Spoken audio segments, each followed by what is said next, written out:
Hey everybody, welcome back to a max velocity weather forecast, and today what we're going over is that severe weather potential across the northeast and mid-Atlantic. Later this afternoon in the evening hours, the potential for all modes of severe weather does exist. Let's hop right into it. So as of right now, there is a slight risk of severe weather. This does extend from as far north as actually southern New York. It does go as far south as into areas like northern Virginia. The marginal risk does extend down into North Carolina, and also goes as far west as areas like Illinois. The main threats this afternoon and evening will be damaging winds upwards of 75 miles per hour. Hail up to the size of ping pong or golf ball sized hail may be possible as well, and a low end tornado threat will also exist. Flash flooding definitely going to be a possible concern as well later today. Let's take a quick look at the setup, because this is actually a very interesting setup overall tonight. We actually have a trough currently centered right now. This is the one that brought severe weather to the northern plains. This will actually be a cold front that extends down to the south. We'll have storms developing over here, but not just that, we actually have a low pressure system currently centered right now in the Atlantic Ocean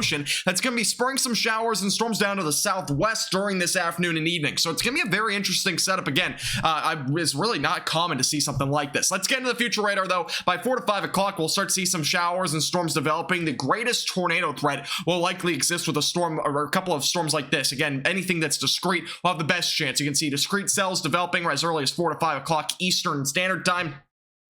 By 6 to 7 o'clock, you can start to see storms become a bit more widespread. That extends again as far southwest as areas like Pittsburgh, goes back up to the north through areas like New York. By 8 to 9 o'clock, a lot more rain starts to fill in. Again, a good chance that we'll see some flash flooding. Again, your cold front is really lined up right here. That's why we're going to see storms there. And we also have that low pressure system bringing some showers and storms in from the coastline. So that's definitely another interesting part of this whole system. Eventually going into the overnight hours, most of those showers and storms should start to fizzle out in those in Pennsylvania.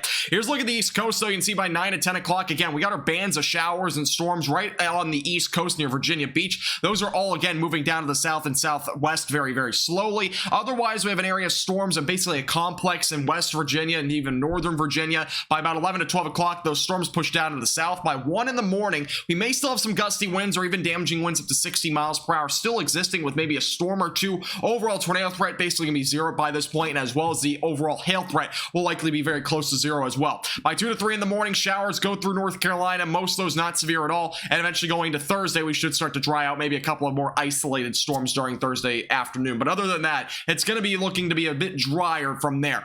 Here's a look, by the way, at the instability with this entire system. You can see the instability values across the board, especially where those storms initially develop along that cold front, are really as high as about 3,000. So there will definitely be enough instability. Again, throughout the afternoon, that those values will start to drop. Eventually, it becomes outflow dominant, and we're eventually going to see values really dwindle down to really as low as 0 across areas that are going to be seeing storms later tonight. So that's just something to keep in mind. Again, low pressure system will still be sitting off the coast, so a couple of isolated storms may develop in North Carolina as well as South Carolina during Thursday afternoon and move south. Severe weather overall not expected with that event. All right, make sure to stay updated again with Max Velocity here on YouTube. Make sure to subscribe and like if you haven't already. Again, we will not be going live today, but make sure you are staying updated with the latest from the National Weather Service. This forecast is brought to you by Platinum Contracting, All Dense Repair, and Patriot Safe Rooms.